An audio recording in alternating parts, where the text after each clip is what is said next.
orta tur. Bu videoya çift tıklayıp abone olduysan bir parmak indir. Şimdi seviye atlıyoruz.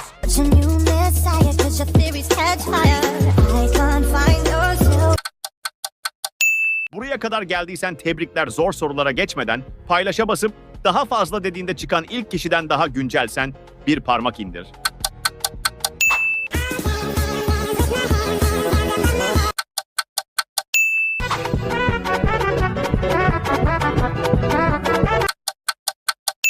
Kaç parmak indirdiğini ve nereli olduğunu yorumlara yaz.